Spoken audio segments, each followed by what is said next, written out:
Hello and welcome to Hey, I listened to some really upsetting storybook tapes when I was a kid and had no idea how bad they were until I became an adult. I'm Helena. I'm Michael. And I'm Dan. And this week we're looking at The Little Mermaid. But no, not as the happy-go-lucky, free-spirited character in the Disney film and TV show, but the terribly, terribly upsetting Once Upon a Time storybook. Under the sea. No. Under the sea. Down where it's wetter and people commit suicide. Bit less depressed. It is depressing. So this isn't up there, in my opinion, with The Little Match Girl and the Brave Tin Soldier. It's not The Little sad. Match Girl was shockingly sad. We have yet to listen to... Yeah, the Little Match Girl was like she was poor and she died, froze which to be death. fair is like quite... No, it was more than that. She froze to death Yeah. and she was imagining herself in a nice warm room whilst trying to desperately to light matches At Christmas. Nothing will ever compare to that. While people walked past her freezing to death in the nothing street. And someone stole her ever shoe. compare to that. All the people walking past her were in the queue to see a coffin. They were in the queue to see a coronation. Yeah. Just as important. Yeah, anyway, not we never bring up political you're behind the Patreon. Fuck it. Fuck the king.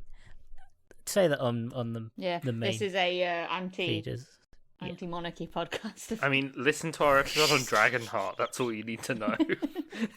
Was that the one? The episode where we recorded it before the Queen died, and in it we explicitly say she's old. We can kill her. That's true. We do make the joke. We recorded it before the Queen died, and then it came out after she died. Yeah, I put a little disclaimer in the notes. Yeah, I like that we put the disclaimer, but we didn't edit any of the controversial. Of course not. Why would you? Well, true. We tell it like it is, people. And speaking of telling it like it is, So the more we watch of these, the less I'm convinced that they are for children. They're really advertised as being for children.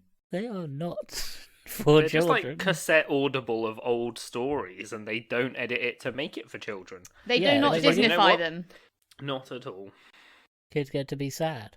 Yeah, in this, it doesn't even give the characters names. It's just there's a sea king, and he's depressed, and his mum looks after the palace. And here's the Little Mermaid. She can go to the surface when she's 15.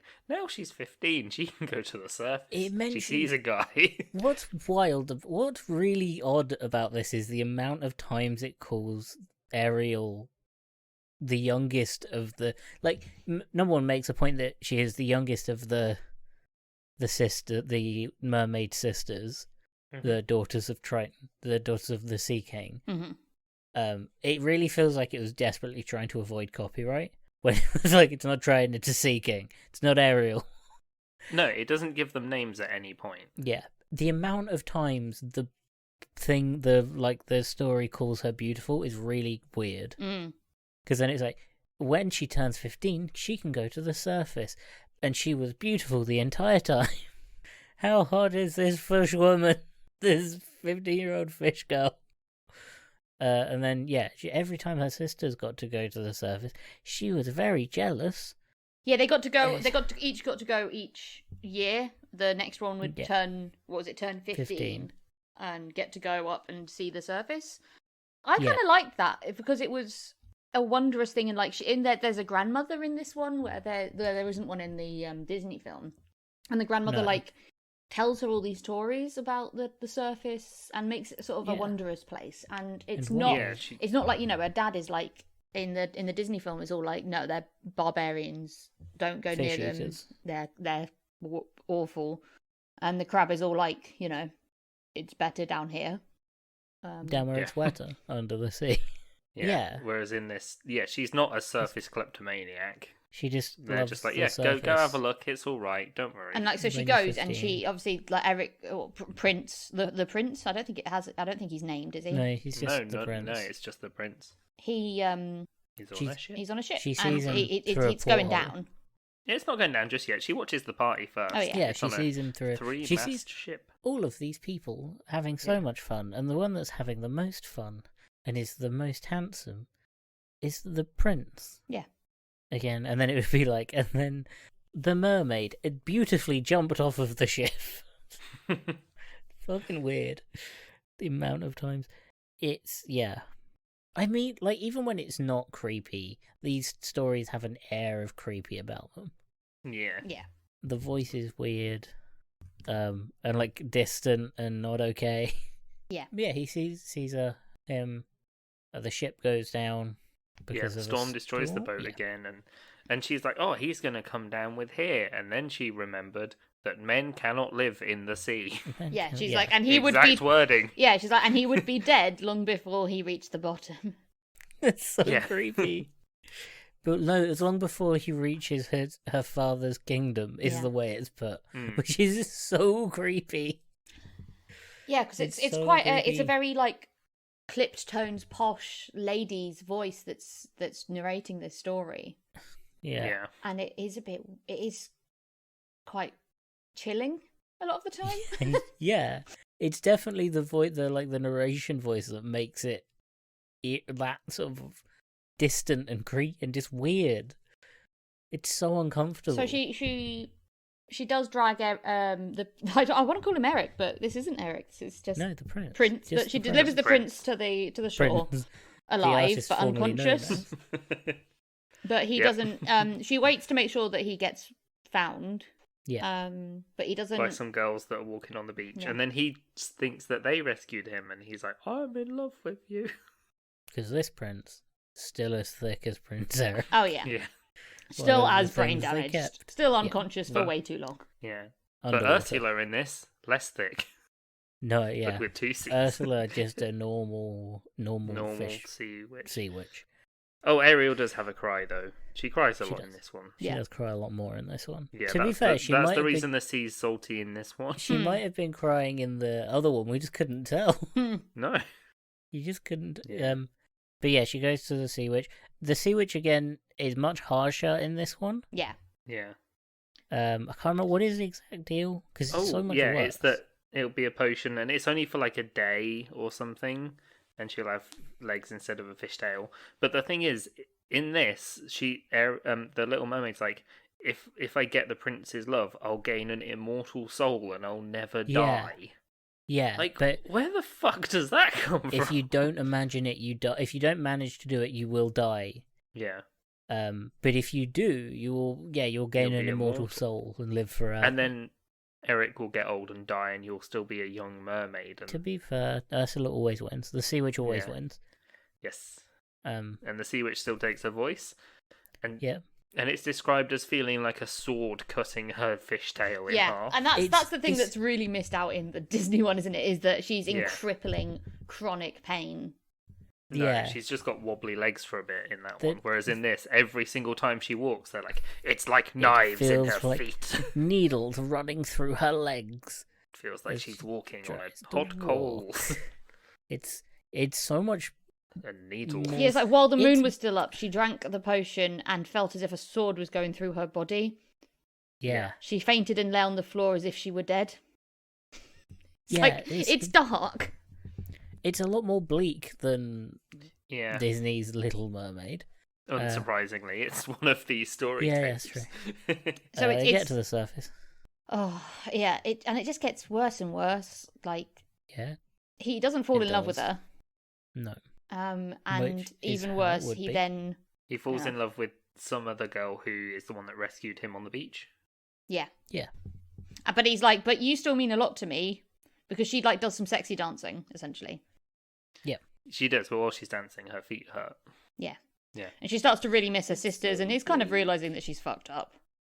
Yeah, and then her sisters are like, "We want you back in the ocean," in like a creepy way. Yeah. They sing 'cause the it's- Take That song. Yeah, it's when they're on the boat, isn't it? Yeah. Yeah, they're like, you've caused us and much he's sorrow. like- Basically, they tell her that her dad's ill with grief Yeah. and that she Yeah. needs to come back. But And- she's she like, was no, like, I want to "I be in can't." love and be immortal. well, and no, I'll always be in she pain, but can't it's say okay." anything. No. Yeah, She, she so can't do and they anything. just think So- that she's like giving them the silent treatment, and they're like, "Well, fuck you Yeah. then." Well, no, they work out and then they go to the sea witch, Yeah. and when they come back, they're like, "We've spoken to the sea witch. We've made a deal for you to get your voice back and for you to become a a mermaid again, and then they give Ariel a knife. Yep, and this fucking stab him. This is where it gets real back to the Hans Christian Andersen theme. Kill the It's prince. a tiny bit later than this because, it's like, the prince is going to get married to Marina, only character with a name, and the mermaid is the guest of honor. Yep. And then she third wheels on their honeymoon boating trip. Yeah. She's like proper friend zoned in this one. Yeah. But yeah, her sisters give her a knife and tell her, like, drive this through the prince's heart and you can become a mermaid again. And you won't die, because remember that was the caveat, was like if she doesn't if she doesn't get him to fall in love with her, she'll die. Yeah. And she doesn't stab the prince through the heart, because that would be not as bleak as what's going to happen, but like more violent.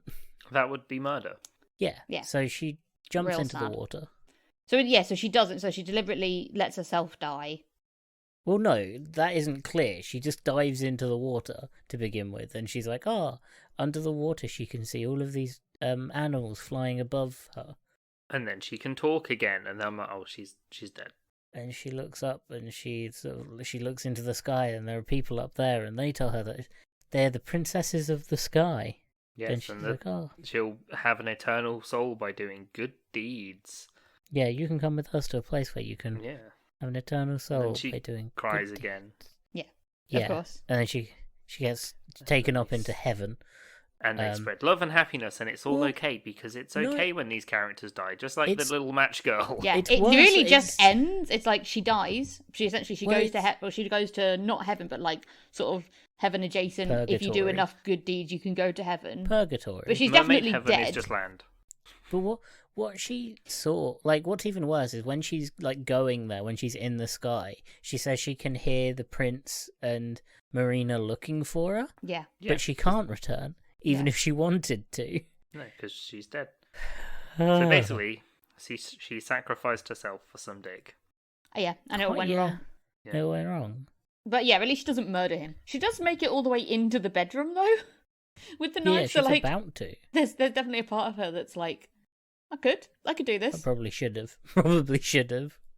But because she chooses to sacrifice herself instead of him, she gets sort of rewarded with this sort of penitence option. And the prince gets to stay in love with some Marina. other girl. Prince didn't even notice any of this happening.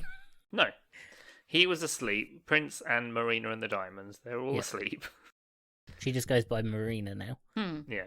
It's the fact that it's like she jumps into the water, and it wasn't initially clear to me that she was dead, and then she's going to heaven. I was like, fuck. Yeah, I guess it wasn't even the sea witch. She just jumped from a bit too high and belly flopped onto the ocean. Right. Just smack. It's just weird. It's so strange. These are not for children. No. It's weird that they're marketed at children. Not for children. So what is your memory of... When were these out? Because as we've seen from kids' movies from like the 80s and stuff, like we've watched The Black Cauldron and Mark Twain and things like that. This is far bleaker. This is far, far bleaker than any of that. Yeah, because they're just like a bit weird, like scare the kids kind of kids movie. Whereas this is like depressing. Yeah, this is just awful. Why, Hannah? What is your memory of listening to this one in particular? I remember enjoying it because it was about the Little Mermaid, and I really enjoyed the Disney one. Yeah. I do remember having this sort of, and this is just going to make me sound like an absolute psychopath, smug sense of superiority for being able to like handle the real story. And like, don't get me wrong, like this is way bleaker, but this still isn't. I don't think it's quite as bleak as the original tale because nothing all is. Of the original trails are awful. I think in the original she like dissolves into foam at the end. Yeah. But anyway, I remember sort of enjoying the bleakness of it and being like, I don't need to Disney-fied stories. And so I also had a bit of a thing with Sleeping Beauty, with that where I like preferred the ballet version to the Disney version and that kind of thing. I was a cool kid. You were a kid that was like, I prefer the book to the movie. Yeah, yeah, absolutely. Read the book first. I think I even signed up to a pledge once on the internet that was like, I promise to always read the book first. Ugh. Yeah. Ugh. How did that work, by the way? Have you broke that pledge? Oh, I assume so. They're gonna get you. It was that was legally binding, by the way. At least they'll only know if they subscribe to the Patreon. So they're always out. As long as the always sea witch doesn't subscribe to the Patreon, we're fine. They've always got. Actually, no. If there are any sea witches out there, hey, I don't want my voice anymore. You can have it. Support. So what you were trying to ask me is like, when did these come out? I don't know. The Wikipedia page doesn't say. They're not real. These things had them. These are cursed objects. No, you can get them on eBay. Yeah. Oh, let's do it. Yeah, because you can't get. You've probably still got them in your parents' house. Yeah, obviously. My parents don't throw things away. Objects. That's true. No, we do still have some. I've sent you guys a picture of the tapes last time I found them. These are. I don't have all of them because it's one of those things where I think they must have been given to us, or like what I reckon it was is probably something that was bought at like a boot fair, probably. As like a complete or almost complete set or something for fairly cheap. We have to find them.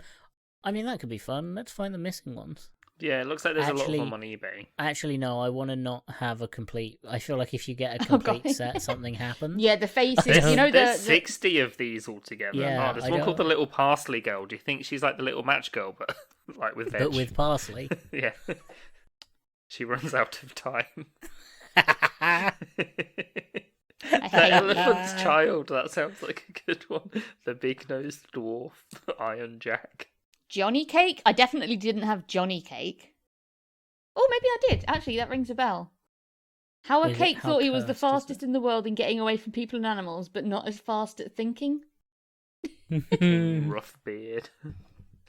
Right. The Brave Little Tailor, is that like the Brave Tin Soldier? I think if anything's brave in these, something awful happens to them. Toaster. Yeah, the Happy Prince. Oh, he's not going to be happy for long, is he? Yeah, some woman died on his boat. I remember Tom Thumb, and I remember Rose White and Rose Wet. Blah, blah, hard to say. Rose White and Rose Red. Right. The summary of that how the kindness of two sisters is rewarded by a huge brown bear. There you go. There's one called Great Grandmother's Nightshirt. Yeah. It's weird. So yeah, I don't think I had the Little Parsley Girl though. Little Kim. Oh yeah, Little Kim, the rapper Little Kim. Yeah. Do you not remember that, Mikey? Have you blocked that one from your? Maybe. Oh, I think I made the same joke. Yeah. I think you did. Yeah, because we did 3 on the first one, didn't we? Yeah, I definitely made the Little Kim joke. Yeah. I did. The Wolf and the Seven Kids. The Wolf and the Seven Kids, I think, is upsetting. Really? Well, yeah. I'd be surprised if these weren't upsetting. I think it's more that Does the wolf kill? No, I think the wolf. I think it's one of those ones where you feel bad for the bad guy at the end. I think he gets skinned or something. Oh, yep, that makes sense. I don't remember. I haven't listened to it since I was probably about 7, the appropriate age for skinning stories. Yeah. But yeah, this was. I'm glad the Disney one's a bit happier. I'm glad that there isn't okay. Now your options are to murder your husband or murder your unrequited love or die. Or die. You say that, the live-action remake is going to take a shocking turn. Oh, could you imagine? All those people complaining about book accuracy and they get the accurate ending. Could you imagine? That would be like if they'd remade The Lion King, but like the lions would just devour all the creatures that they can get their hands on. It's just a David Attenborough documentary. Yeah, Rafiki just gets eaten immediately. Yeah. It's torn to shreds. And yeah, so everyone's just like eating as much as they can and having as many kids as they can. Yeah. Yeah, so upsetting. It's also just, I think it's worth. Is it worth listening to? I mean, it's what 15 minutes 20 long? minutes long? 20 minutes? Like 20 minutes long. It's not too long at all. It's upsetting. Go listen to it. It's fucking weird. It's and like, weird. The it's narrator surreal. makes it worse. Yeah, definitely. Because the narrator makes it feel like Ariel's really emotionally distant to the whole situation. Yeah. And Like also she has terrible bangs. Yeah. I was going to say Ariel's hair in this is awful. It feels like, I'll say, like, not red. The red is literally just for the film. Yeah, that's a Disney thing. But yeah, she's got, like, it feels like she's disassociating the entire time. Yeah, this is like some sort of horrid fever dream. Yeah. Like, she doesn't want to do any of it, she just is. But yeah, the idea that, like, the only thing she can do to, like, impress the king is dance, but her feet are like knives. Yeah, it's so strange. Go listen to it, it's horrifying. It's awful. It's great, though. It's weird. It's very weird. Yeah. It's so surreal. And, like, she cries so much. Yeah. Like, every page, there's, like, and she wept, or a tear rolled down her cheek. Is horrible. Because she doesn't want to do any of it. She's forced to be there. Yeah. And she can't say anything either, so of course she's going to cry. The only time she's not crying is when she's having an out-of-body experience. Yeah. When her brain's like, I can't do this anymore. I'm going. Yeah. And that's after she realises, awful. She can't murder the prince. Yeah, there's no way for her to return to the ocean. Yeah, she can't murder the prince, but the only thing she can do is not murder the prince, and that will result in her death. Yeah. So she goes to heaven. And it even feels like she doesn't quite understand that she's dead. Yeah, she doesn't. It doesn't seem to click. She's like, where am I? And, like, what's... I get to be a sky princess now. Yeah, it's like, come with us and you can earn an eternal soul by doing good deeds for all the world. And it's kind of... It's one of those ones where it's like... They kind of... Is that a happy ending? That she gets to go go to heaven? For these stories, yes. This Yeah. counts as a happy ending. So they saw the prince and princess were searching for her, but by now she was invisible to them. This made her so sad that a little tear fell down her cheek. Yeah, that's for these books, that's a happy ending. Yeah. Do you remember the girl that froze to death while everyone walked past her? Remember the tin soldier that melted? Yeah, happy. This is a happy ending. Yeah, this is better than a lot of them. I mean, I still wouldn't necessarily let your kid listen to it. No, it's hard for children. But they maybe seem like Disney it. just don't give kids enough credit, because I was fine. Well, no, I we've... think. If you're gonna let your kid listen to it, let them before they can, like, understand what is happening in the story properly. Like, let them listen to it before they can emotionally connect to all of the characters. Let them start with these ones, and then when they watch their films, they'll be like, hang on, that's not right. A lot less depressing. The story tape was better. And then they tell that story to all their friends, and all their friends get really upset. That wouldn't happen. Did you do that? Oh, inevitably. Yeah, I think so. I think I did tell these stories to people. You're like, actually, the actual story is... Actually... The actual story of Little Mermaid is she. I definitely remember having an argument about who everyone was like talking about who their favourite Sleeping Beauty fairy was. Like, there's 3 fairies in the TV in the Disney film, and I was like, well, mine's actually the Lilac Fairy because she's the one that really saves her, but she's not in the Disney film. Right. Unforgivable. Yeah, you're the worst. Hate to tell you, Helena. You're the worst kind of kid. Yeah, I know. Like, we sometimes I'm like, I definitely. Yeah, I feel like we were all that kid. I didn't deserve to be bullied, but like, sometimes I think maybe sometimes I did deserve to be. No one ever deserved to be bullied. Some more than no one. No one's ever deserves to be bullied. Some people just make it easier. Some kids just make it easier to forgive as an action. I'm joking, by the way. Bullying is bad all of the time. That you imagine? I mean, I've told it again, but I've told this story I think loads of times. But it's just the time like I took my dead cat to show and tell. Like, what a weird kid! You have not told that before. Like, I remember.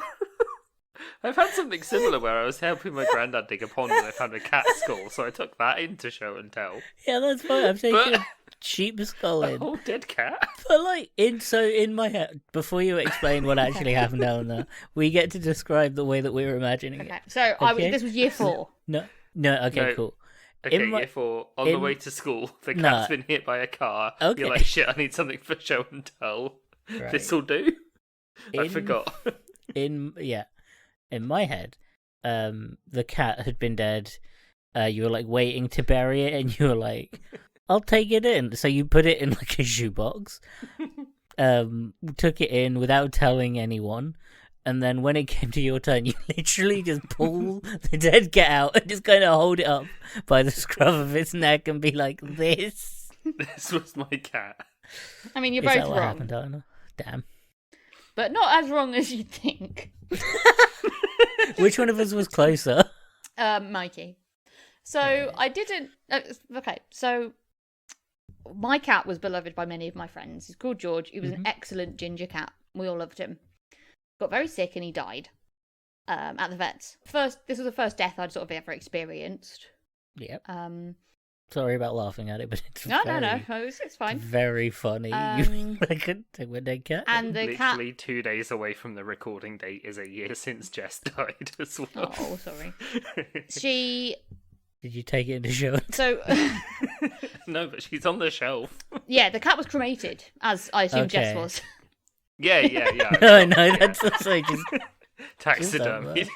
So I took the cat's ashes in this little urn into show and tell to talk about the fact that my cat had died because I thought it was interesting. Thing is, I'd forgotten to tell any of my friends that the cat had died. Oh wow! So I said, I'm bringing my cat into show and tell today. Oh, and that's how they found out that George. Yeah, George had died, and they were very, very, very upset.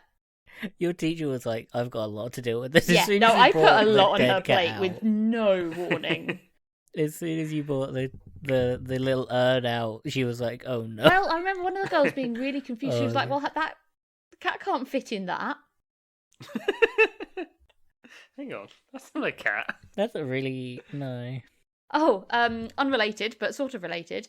I had to take my rat to the vets today, as you two actually already know. Yeah.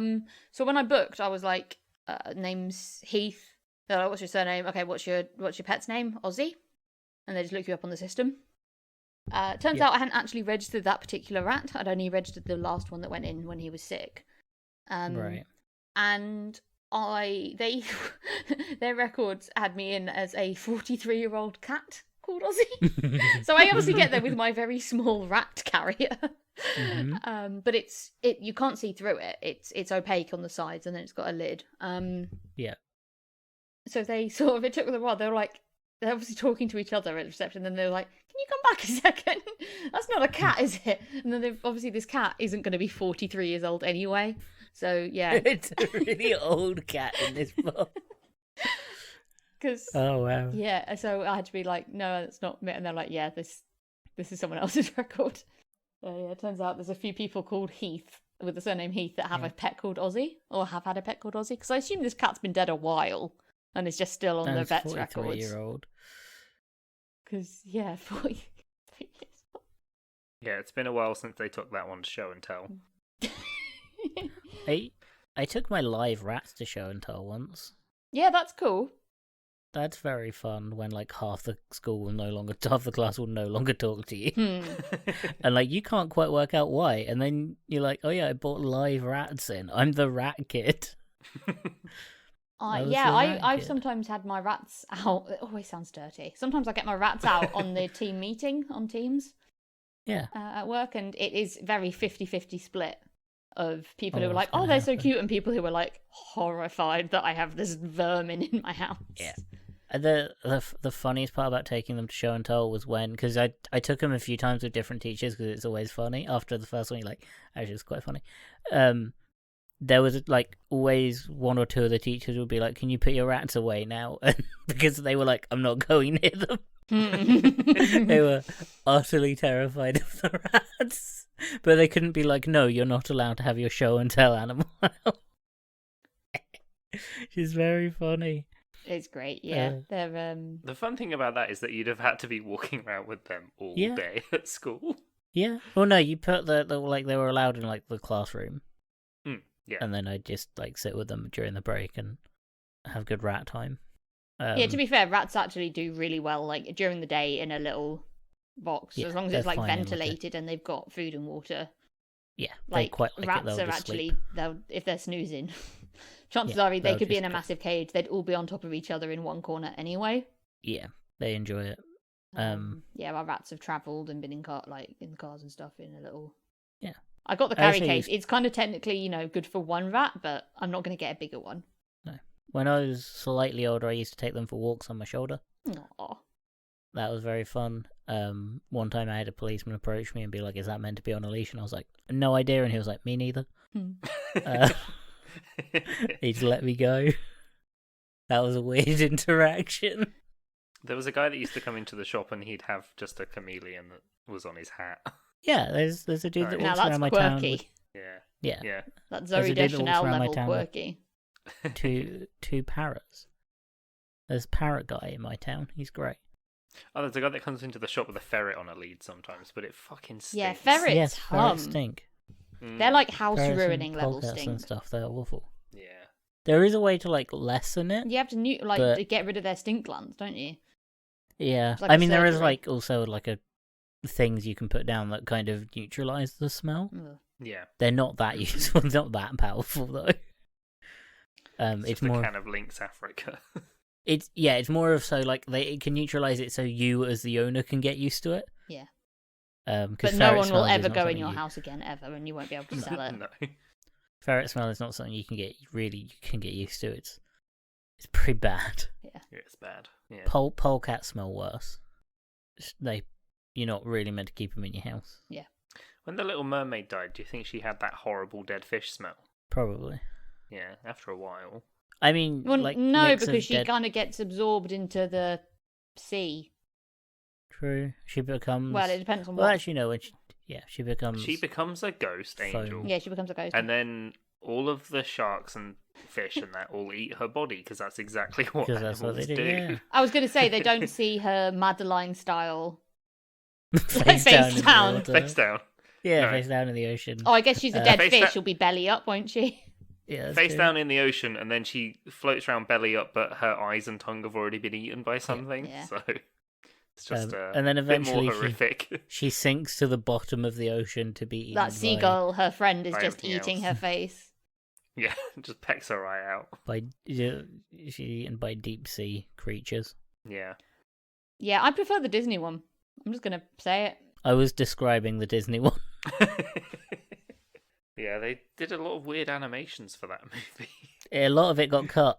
Yeah, it's like the Black. They were like, where did you? Scary. Oh, there's this battle montage between Ariel and Ursula that gets cut. They were like, where did you get this ending from? And the guy was like, there was this storybook when I was a kid that I used to listen to. See, my mum also told me a worse version. Yeah. Okay. Because I remember being like, oh, I it's just, how sometimes you remember a conversation? Yeah. Yeah. Very vividly. And my mum told me that actually in the original, and I've looked this up and I don't think it is the case. So screw you, mum. Also, hi, mum. Because she is a patron. Email. You can get a strongly worded email. No, she sent me a WhatsApp earlier that said, I enjoyed your episode on the Hitchhiker's Guide to the Galaxy. Oh, that's nice. Yeah. Nice. On WhatsApp. No word on Angus Thongs and Perfect Snogging, where she is a core part. I think my mum is really dropping herself in it, in that she definitely doesn't watch every episode. No. Which is fair. She's a busy woman.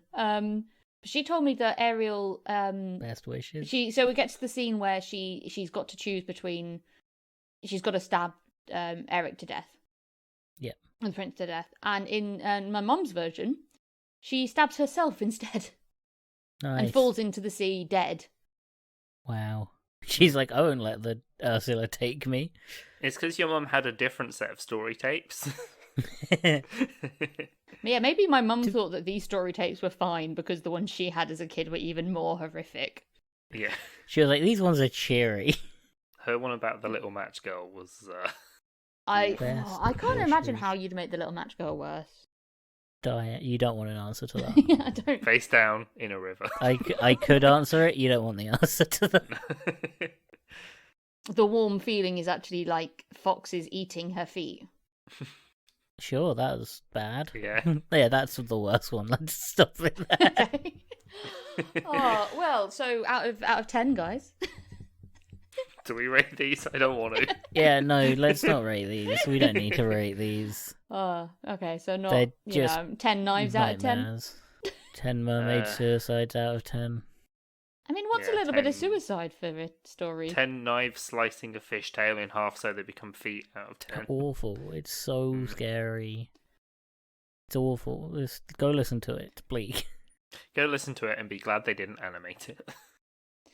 Yeah, at least you've just got sort of not particularly good or consistent drawings. Yeah. Yeah. Like because these are, we've said it before, but if anyone hasn't gone back to listen to the other ones when we explain what these were like they're storybooks with tape that reads them aloud, and the drawings are really not good.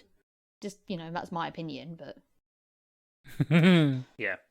sorry, I'm also hedging my bets here because I am slightly worried they're haunted, so I don't want to shit on them too much. Yeah, they're full, but only if you get a full collection. That's when they gain their full power. Then I think this creepy kids that are on the front of the boxes that you put the tapes in. Yeah, they come to life. Yeah, they're the ones that read the stories. Oh, all of them come to life. Every character from every single one come to life, and they come to hurt you. Oh no! Because they know what true pain feels like. You let the stories end, Helen. Sorry, I won't be that creepy. Well, anyway, thank you for joining us on this Patreon exclusive episode of The Little Mermaid Story Tape Edition. And here's hoping that they include some of the original story in the new release of The Little Mermaid. I just want that ending. Yeah. Oh yeah, she's got to die. Yeah. She has to die. No, she just stabs the shit out of Eric. Oh yeah, so it just becomes like goes a full Scream movie. Absolutely full rabid at the bear. end. Yeah.